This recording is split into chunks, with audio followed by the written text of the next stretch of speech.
জন্মের পর থেকে আমি আমার বাবারে কোনোদিন দেখছি না। জাস্ট ছবিতেই মানুষটারে দেখছিলাম। এখন আমার বাবা নাই। আমার বাবা মারা গেছেন ২০১০-এ।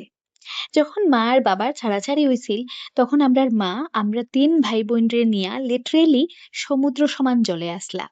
মার তখন কোনো চাকরিও আছিল না। এরপরে তাইন চাকরি পাইলা একটা হাই স্কুলে এবং তারপরে এখান থেকে আইলা ডেপুটি ইন্সপেক্টর অফ স্কুলসে। অনেক কষ্ট করিয়া আমরা ৩ জনরে তাইন বড় করছইন। কিন্তু জানো, আমরা যদিবা কোনো সময় আমরার বাবারে ব্লেম করছি, কিন্তু আমার মার মুখে আমার বাবা সম্পর্কে একটাও বাজে কথা আমি টিল নাও শুনছি না। মার একটাই কথা, আমার ভাগ্যে সংসার আসিল না। তোরা তোরার বাবারে ভুল বুঝিস না।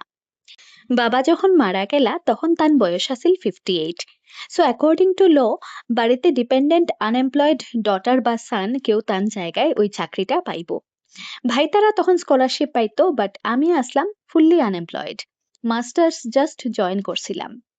সবে মারে কইছিল যে আপনি আপনার মেয়েরে এই চাকরিটাতে ঢুকাইন, কারণ তাই এলিজিবল ক্যান্ডিডেট।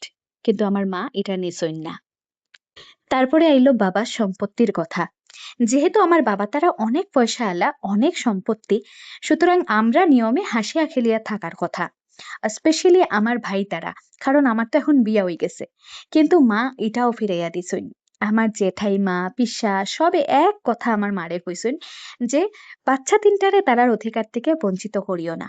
কিন্তু মার একটাই কথা আছিল, যে মানুষটার সঙ্গে আমি সংসার করতে পারছি না, যে মানুষটার সঙ্গে আমার বাচ্চারা বড় হইতে পারছে না, সেই মানুষটার কিচ্ছু আমি নিতাম না।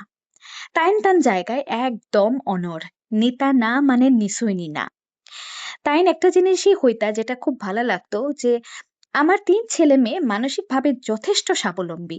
তারা বাবার সম্পত্তি ছাড়াও ঘুরিয়ে দাঁড়াইব, এইটুকু কারেজ তারার মধ্যে আছে।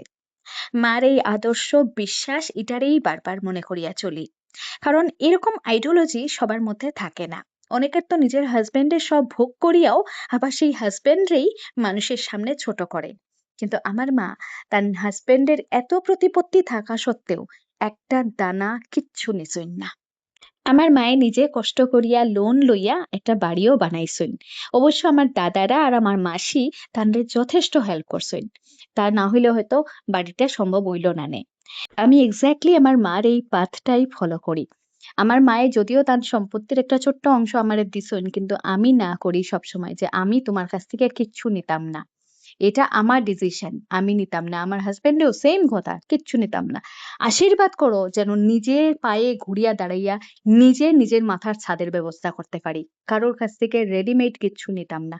যাই হোক, আজকের ভিডিওটা এখানেই শেষ করি। আমার কন্টেন্টস ভালো লাগলে পেজটা ফলো করবা, লাইক কমেন্ট করবা আর আমরারে ঘুরিয়া দাঁড়াইতে সাহায্য করবা।